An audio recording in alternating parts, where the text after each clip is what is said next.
What's going on, you guys? Welcome back to another episode of Smell What Coop is Cooking. On today's episode, we're going to be making steaks. We're going to be hooking these up inside of a cast iron pan. We're going to be using fresh rosemary, fresh thyme, fresh garlic. So come with me on this edition of Smell What Coop is Cooking, and let's go.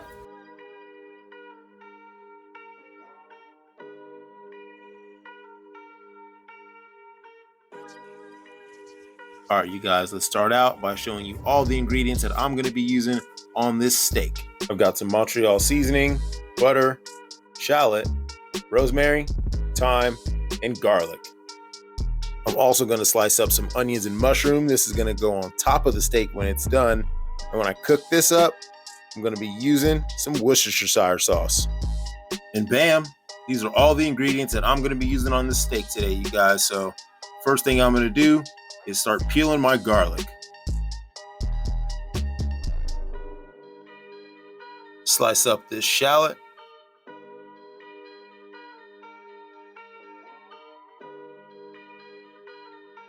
And slice up my onions and mushrooms.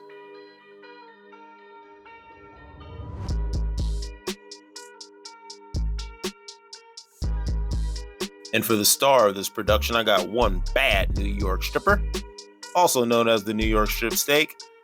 This bad boy is about 1 inch to 1/4 inch thick, so it's going to be able to take the heat. It's going to be able to take some seasoning, and that's exactly what we're going to do next. And don't forget to always take your steak out of the fridge. Let it sit at room temperature for about 15 or 20 minutes before cooking. Going to go ahead and hit it with this Montreal Seasoning. Get a generous helping of that all over this steak. Flip it over, make sure you get the opposite side. And when you're seasoning a steak this thick, or you're seasoning any steak for that matter, don't forget the sides, you guys. Always got to make sure you get some of that seasoning on the sides of your steak. You know, I could never understand how some people would only season one side of their meat. Like, you're going to eat the whole thing, you better season the whole steak up. And that's exactly what we're doing right here. Making sure we got good coverage of seasoning all over our steak. Front, back, sides, everywhere. Now this New York strip steak is seasoned and ready to go. I've got my cast iron pan here smoking hot. I'm going to put my steak in the pan. I'm going to start by putting this thick fat cap side that the New York strip has on it. I'm going to put that face down in the pan on the side. It's going to give me a nice sear on this fat cap. It's also going to render out a bunch of that fat so I can use that to cook this steak. After about 2 minutes in this hot pan, this fat cap side is going to be exactly how I want it. So then I'm going to flip it over into that fat that's rendered out. And I'm going to start cooking off the rest of this steak. And for a steak this thick, to let it get some good color on the side, I'm going to let it sit on this side untouched for about 2 minutes. After 2 minutes have passed, I'm going to flip it over. Take a look at that nice sear. And I'm going to repeat this process on the other side, letting this side cook and sear on this side for about 2 minutes. Once another 2 minutes has passed on that opposite side of the steak and I've got the sear that I want, I'm going to go ahead and flip it back over, turn my heat down a little bit, and now I'm going to start introducing some of these delicious aromatics and butter that are going to go into this pan. Give it a little bit of love on this other side, the opposite side of the fat cap side, so that can get a little sear on it as well. And now I'm going to go in with a couple of tablespoons of butter, some rosemary, thyme, a couple more tablespoons of butter. Let that start to melt down a little bit. Start adding in my shallots and my garlic as well. Now that I got all these beautiful herbs and butter and shallots and garlic inside this pan, I'm going to go ahead and start to baste this steak in the melted butter that's infusing with all this delicious goodness inside of it. Get all that deliciousness from the shallots and the garlic and the herbs and the thyme. Get all that on top of the steak while you're basting it. Why not? Just going to add more flavor to it. After about 2 minutes on that side of basting it, I'm going to flip my steak over and I'm going to do the exact same thing on the other side. And I'm just going to continue to flip and baste. Flip and baste.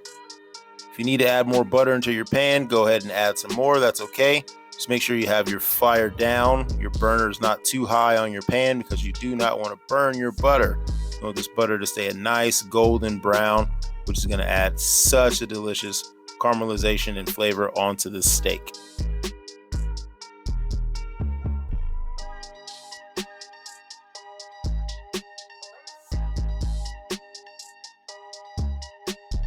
And that's about right where I want my steak right there. Like I said, I want mine to be about medium to medium rare.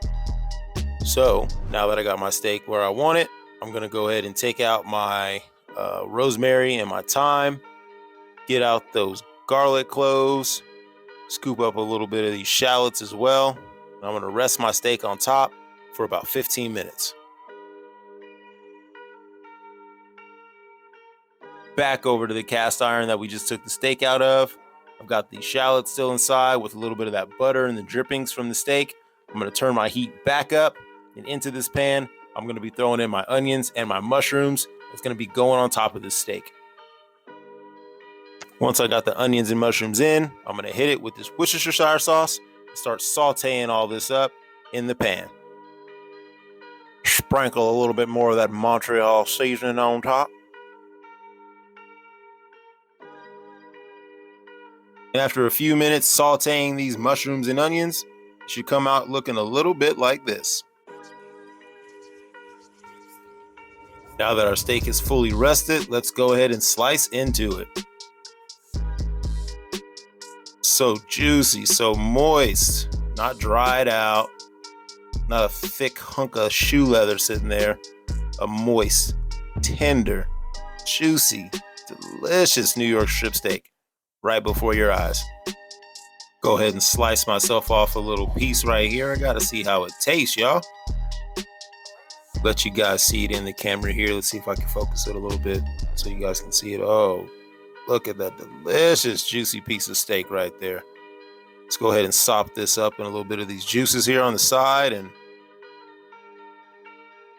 you guys, I'm speechless on this one. This has to be one of the best steaks I've ever made. So check this recipe out, you guys. I know you guys like this. Don't forget to hit that like button underneath. And while you're there, leave a comment and subscribe.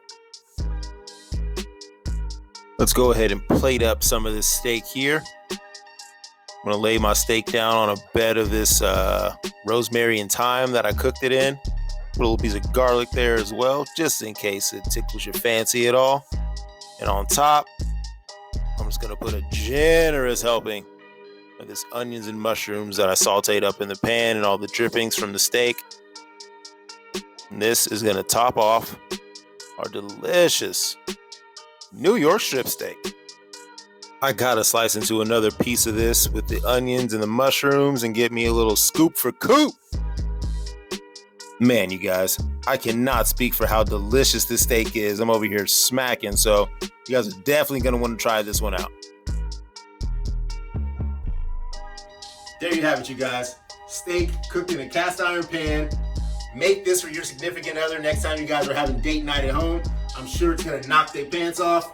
Don't forget to like, subscribe, share with a friend or foe. And we'll catch you guys right back here next week for another episode of Smell What Coop is Cooking.